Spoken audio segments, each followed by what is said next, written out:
시장에 보다 큰 그림 그려보면서 투자 전략 세워보는 시간입니다. 오늘 이 시간은 쿼터백 자산운용의 심현수 CIO 나오셨습니다. 어서 오세요. 안녕하세요. 네, 미국 증시는 아직도 좋습니다. 간밤에 3대 지수가 다소 엇갈리긴 했지만 S&P 500 지수가 사상 처음으로 또 6,300선에 올라서기도 했잖아요. 네.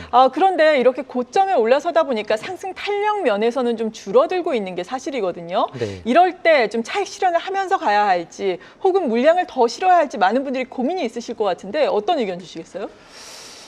네, 결론적으로 말씀드리면 단순히 고점이니까 주식을 줄이거나 좀 더 기다려보거나 혹은 극단적으로는 인버스에 투자하거나 하는 전략은 미국 증시의 과거사를 살펴봤을 때 그리 성공적이지는 못했습니다. 지난 50년간의 S&P 500 지수 고점을 차트에 한번 표시를 해보면 두 가지 시사점을 얻을 수가 있는데요. 첫 번째는 지수의 고점이 군집성을 띈다는 것, 두 번째는 저 증시 고점의 그룹 중 맨 마지막을 기가 막히게 잡아내지 못한다면 이른바 증시 고점에서 주식을 팔거나 조정을 기다리는 전략이 성공할 확률이 낮았다는 겁니다. 이 돋보기로 확대해본 가장 최근의 사례를 보더라도 우측 상단입니다.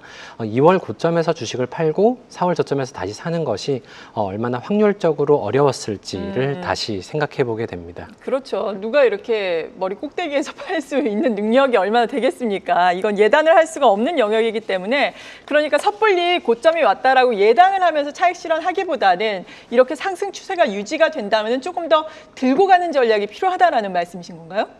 네, 이 30년 이상의 긴 과거에서 S&P 500 투자를 시작한 모든 거래일의 사례와 오히려 이제 지수가 고점에 도달한 다음 날 투자를 시작한 사례를 한번 비교 분석을 해봤습니다. 흥미롭게도 신고점 다음 날 투자를 시작한 경우에 6개월, 1년, 2년, 3년 기간 수익률이 전체 평균 사례보다 오히려 더 높았습니다. 상당히 좋은데요? 네, 예. 말씀하신 대로 이제 고점에서 오히려 적극적으로 투자라는 결론을 내리기에는 위험할 수 있겠지만 적어도 고점이라는 이유 하나만으로 주식을 줄이거나 좀 불안해하는 이런 선택의 결과가 그리 좋지는 않았다는 겁니다. 물론 기업 실적이나 경기 국면과 같은 다양한 관점을 종합적으로 점검하고 의사결정할 필요는 있습니다. 네, 지수가 고점을 이렇게 돌파를 한다는 것은 밸류에이션 부담이 그만큼 더 쌓여간다라는 부분이잖아요. 말씀하신 것처럼 실적이 긍정적으로 나오면서 밸류에이션 부담을 해소를 시켜준다면은 주가가 추가 상승이 가능할 것 같은데 네. 미국도 이번 주에 많은 기업들 실적 발표하잖아요. 네네. 기대를 좀 상회를 하고 있는지 어떤 기업들 실적에 대해서 우리가 관심을 가져야 할지 궁금한데요. 네, 아직 초반이긴 합니다만 이번 2분기 미국 실적 시즌을 한번 짚어보겠습니다. 7월 21일 기준으로 S&P 500 지수 구성 종목의 13%, 66개 기업이 2분기 실적을 발표했습니다. 아직 실적 시즌의 초반이라 다소 이른 감은 있지만 실적이 발표된 기업 중 80%가 시장 기대치를 상회하는 순이익을 기록을 했습니다. 산업별로 살펴보면 상단에 있는 테크, 금융섹터 같이 연초 이후 주도 섹터들이 2분기 실적 상회 비율도 높았습니다.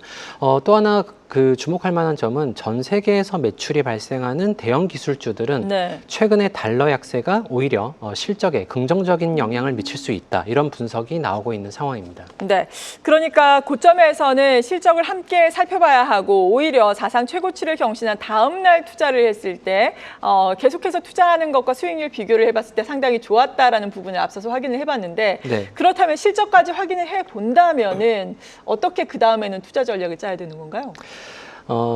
네, 일단은 이제 실적에 대한 투자 전략 혹은 이제 지금 시장 환경에서 그럼에도 불구하고 오르면 조금 그래도 팔까요? 혹은 밀리면 살까요? 이제 양자택일에 대한 질문을 제가 굉장히 많이 받습니다. 그러시겠죠. 예. 현재는 결론부터 말씀드리면 이러한 기업 이익 전망치가 유지가 된다, 이런 기대감이 유지가 된다라는 전제 하에서는 조정 시 매수 대응이 맞는 그런 상황으로 해석이 됩니다. 지금 이제 그림을 하나 보여드릴 텐데요. 2분기에 전년 동기 대비 순이익 성장률 전망치는 2.5%, 하반기에는 한 7% 수준으로 지금 기대감이 잡혀 있습니다. 그런데 내년 수치들을 보시게 되면 9.6, 15.9 이렇게 두 자릿수 할수록 오히려 실적 그 성장률이 개선된다라는 기대감이 현재 시장에 반영이 되어 있습니다. 앞서 이 실적 시즌이 지금 순조롭다라고 말씀을 드렸는데 이렇게 양호한 흐름이 이번 시즌에 유지가 되고 또 네. 기업들이 컨퍼런스 콜에서 이런 자신감에 큰 변화가 없다면 증시는 이익의 성장을 반영하기 때문에 긍정적인 증시 분위기가 아마 유지될 수 있지 않을까 생각을 하고 있습니다. 네, 그렇군요. 증시는 주정이 있더라도 기업들의 실적이 양호하다면 반등에 계속해서 성공을 할 수 있을 것이다라는 말씀이신데 그렇다면 실적 기대감이 좀 높게 형성되고 있고 컨퍼런스 콜에서도 만약에 긍정적인 코멘트가 나온다면은 뭐 빅테크를 중심으로 하반기에도 계속해서 갈 수 있다라고 생각을 해도 되는 건가요? 네, 이제 엔비디아, 마이크로소프트, 애플 등이 포함된 이 정보기술 섹터는 2025년 11개 섹터 중에서 가장 높은 이익 성장이 기대되는 섹터입니다. 그리고 이 메타, 알파벳이 포함된 커뮤니케이션 섹터도 지금 상단에 세 번째에 위치를 하고 있습니다. 다만 지금 이제 7월이기 때문에 이미 하반기에 진입을 하면서 투자자들의 관심은 내년 실적 성장으로 이렇게 이제 무게가 더 기울게 되는데요. 네. 이 지금 빨간 글씨로 저희가 표시를 해드린 섹터들이 시장보다 더 높은 연간 이익 성장률이 예상되는 산업들인데 내년은 이 산업재 그리고 이제 소재, 에너지와 같은 시클리컬 섹터들의 이익 성장 기대감이 높아집니다.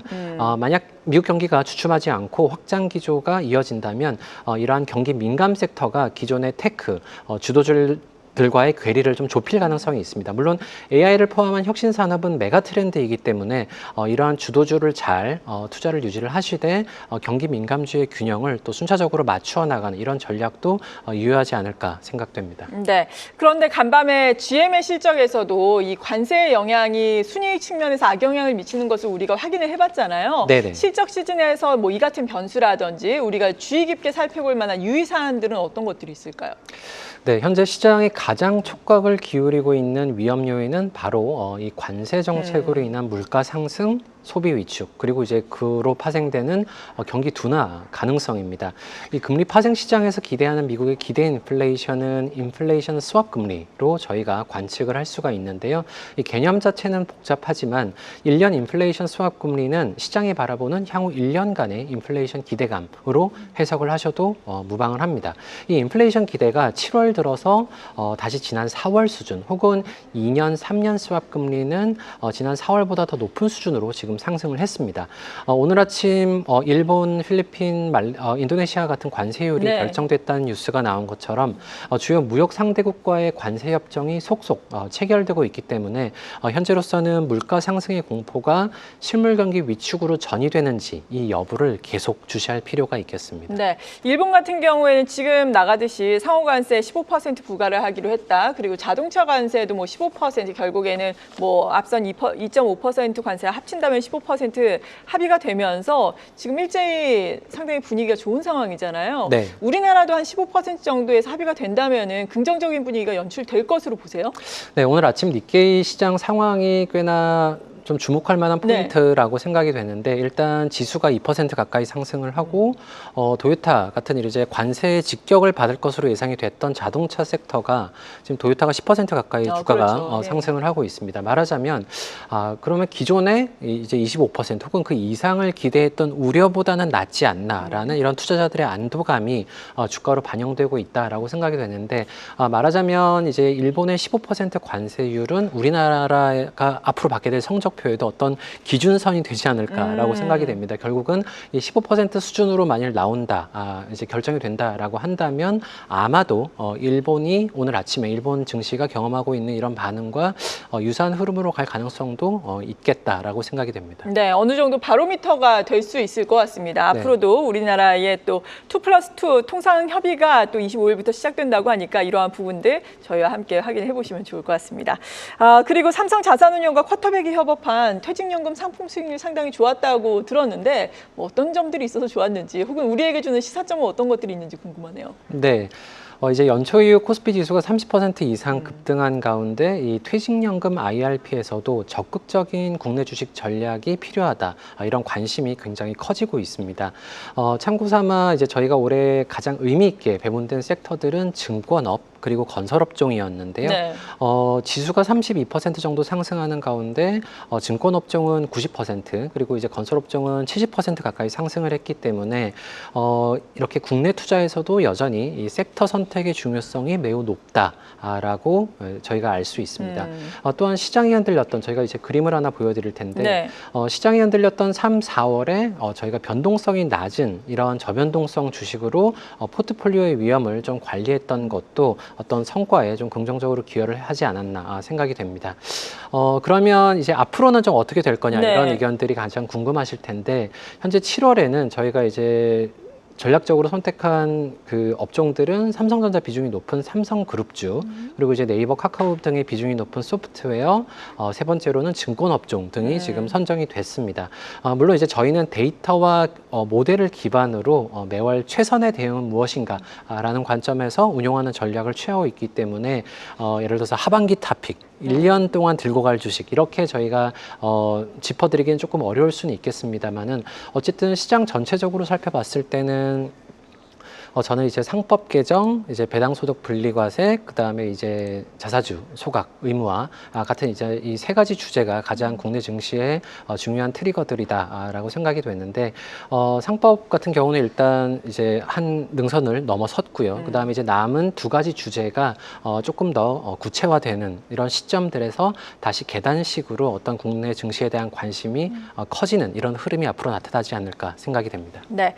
그리고 말씀해 주시면서 7월에는 삼성전자 비중이 높은 삼성그룹주 ETF 많이 담으셨다라고 말씀해 주셨는데 네네. 그렇다면은 2분기 사실 실적은 안 좋았잖아요. 네네. 하반기 실적 개선을 보고 보시는 건지 혹은 외국인의 수급이 계속 들어올 걸 보고 삼성전자를 더 유망하게 보고 계시는 건지 궁금한데요. 네, 이제 크게 두 가지 측면으로 이제 네. 저희 알고리즘에서 선택이 된 것으로 저희가 판단이 되는데 물론 이제 반도체 업황의 어떤 개선 가능성이 첫 번째 포인트일 것이고 두 번째는 이 삼성그룹주 ETF 안에는 삼성전자 그리고 이제 지배구조 개선 기대감이 굉장히 크게 작용했던 삼성물산, 삼성중공업, 조선 다 그리고 들어있네요. 예. 삼성바이오로직스 같은 이런 종목들이 핵심 종목들입니다. 그렇기 때문에 굉장히 다양한 한국의 이제 밸류업 환경이나 이런 그 이익 사이클에 좀 부합하는 종목들이 이제 고루 편입이 돼 있기 때문에 선정이 된 것으로 저렇게 파악이 됩니다. 네. 그리고 요즘에 시장의 관심이 SK 하이닉스였잖아요. 네네. 지난주에 또 외국계 증권사에서 SK 하이닉스에 대해서 HBM 또 경쟁 심화라든지 내년의 성장률 둔화에 대해서 언급하면서 좀 급락을 한 바가 없지 않아 있었는데 네.